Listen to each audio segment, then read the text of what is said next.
We all natural, need supernatural man. God's plan comes. You might have to give us some family and friends, but guess what? When you give them up and you strive to get closer to the Lord and you're praying for them, He's going to transform them too. But we need somebody to lead the pack. Come out among them, pray for them, be an example of what Christ asked us to be, and see the glory of the God. We never going to see the glory of God unless we take that chance. And nothing happens overnight. So don't feel because you come to Jesus today that everything's going to be transformed tomorrow. Mm-hmm. What did He owe you for to transform something in your life 24 hours? Right. We haven't did anything, so we need to allow Him to work on us and work on ourselves, because we need to show Him how serious we are about Him, how much we believe in Him, how much we love Him and trust Him. And trust me, He shows up. He shows up, but He wanted to be able to trust you first, right? And we should expect nothing else, and because of that reason, you're going to be just fine. You stay tuned in, you're going to be fine. We're going to get you there. Yeah, but I think there's a part of the stress-free thing that we're talking about today is that you're going to have to be lonely at some point. You're going to have to, I'm not saying totally just X everybody out your life, but you're going to have to give yourself enough time to get healed, to get the appropriate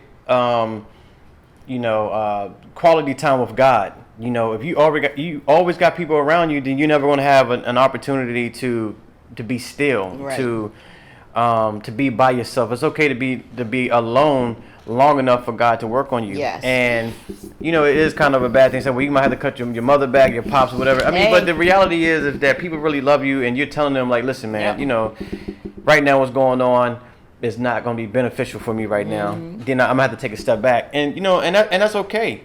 The reality is that when you're honest with people, or you're not going to do something that they want you to do, of course they're going to feel a certain type of way.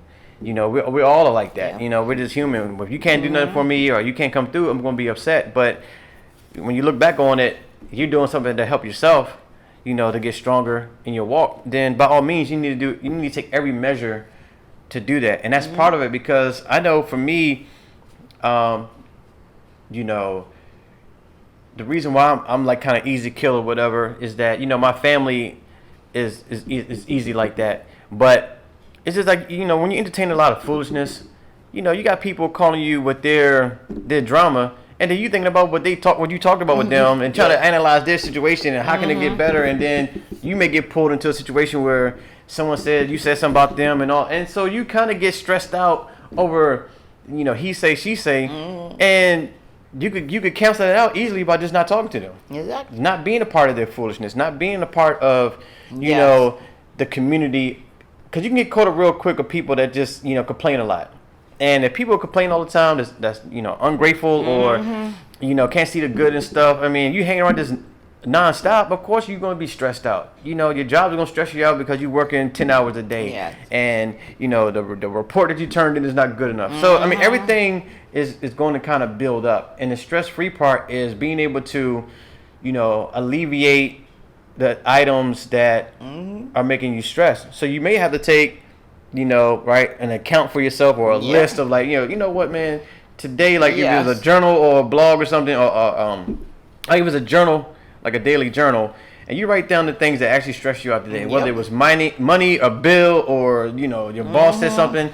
Then you got to understand, like, listen, man, this is the things I need to work on, in my area. It's okay to be upset in the moment, but you can't let that ruin your whole week. Yep. And that's really what can happen. Something can happen today, because I wake up, unmotivated. I'm like, man, Lord, come on, man. I mean, like, seriously, I'm doing everything that I can do, that I think that I can do in my power, to receive a blessing, or whatever you want to call it. Because that's what we do as believers too. Like, we think like we're doing just enough for God to bless us with all this stuff, and the God and the Holy Spirit is telling me that you can do more. We have you in this holding pattern. We have you in the situation to get you stronger for when the time is right. You're going to be able to handle it. I just heard a sermon earlier today that God is putting you in this waiting pattern for the blessing that you're going to receive. You're going to be able to handle it. Now, if you got stress in your life, how you going to handle what God gives you? If you got stress in your life, it just gets worse. Yeah, it gets worse. So you're going to be stressed out over something crazy, and you probably over here blessing somebody else or ministering to someone else. How can you do that when you're upset? So that's just some of the things that I know that I've had to cancel out earlier on. So once you get strong in the Lord, And the devil, when he come to tempt you, Yep. and you just let it roll off your back, Can't touch this. then you know it's okay to go back around those people, because Yep. whatever they say or whatever the devil's trying to do, it's not going to affect you. It's not not one gonna bit. affect you. You know. So yeah. But you're going to affect them because the anointing over you at that time is going to get them in check. And are they going to get with the program or keep it moving? And they're doing you a favor to keep it moving because, like you said, you don't want to keep having one foot in, one foot out. You want to keep going backwards and going forward. So we're going to pray for them. You're going to pray for them. And when I say pray for someone, sincerely take the time to pray for them and mean it. Because so many folks are being raised to say, I'm going to pray for you. I send my sympathy to the family. Rest in peace. But they don't really mean it. It's just something that's traditionally being said. Right. You know the difference when you mean it and they mean it, because you'll see a transition in your life, your mind, your spirit. You'll be able to feel something different because you mean it. But just to say is, I can't get mad at you because you have free will to say what you want. But you got to realize when you're around certain folks and you actually in the word strong, like my son said, you can automatically say, Lord, Father, forgive them for they not know what they do. Jesus said that before he died, because when the soldiers was tormenting him and everybody laughing at him, he knew they didn't understand. But he had to die to get them to understand. So we have to do the same thing that we know that our loved ones and the people around us don't understand. So everywhere you go, you pray for where you at, in the store, in the car, on the highway. Just pray for everybody. You haven't even met them, but you know that in your heart you need to love them and pray for them so we can help them in a spiritual way. And you might not see all your blessings as far as praying for someone. You might not see them change, but you know in your heart they have, because you have a relationship with the Lord and he hears your prayers and he honors your prayers. And that's what we need to think about a lot. I don't have to see everything, but I know it's going to happen. I've seen a lot of my life happen and I wasn't there, but I hear about it now 20 years later, 15 years later, and it feels good to know that a part of that. I love it.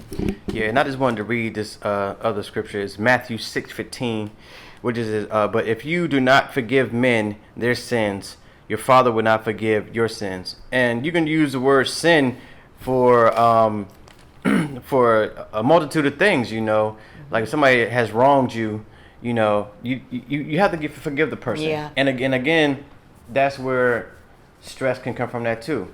You know, people are actually having heart attacks and all type of health issues for worrying about the wrong stuff. Wrong stuff. Now, if you have something in your heart that you haven't forgive someone about, of course it's going to kind of eat you alive, you know, and you can expect God the Father to forgive you for what you have done. Like you done something wrong, Right now. and you still harboring what your sister did something 5 years ago. I mean, you haven't freed yourself.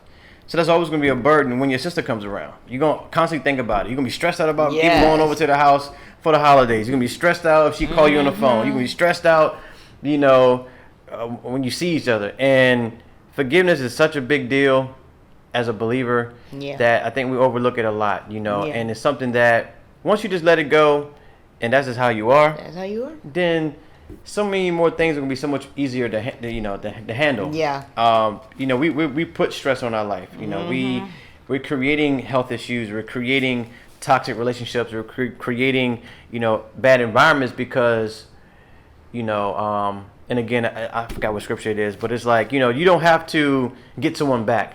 No, you don't have to bring justice. You don't have to bring, you know, malice to someone else. You know, God is going to take care of that for you. Yep.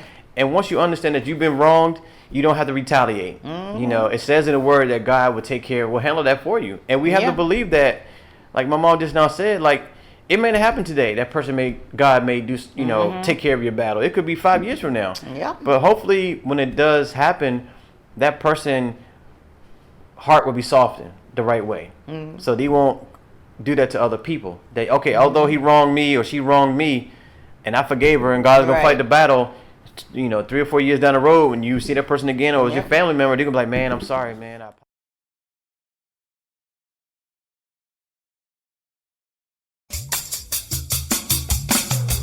We all natural, need super, not the man. God's plan comes together no matter the weather.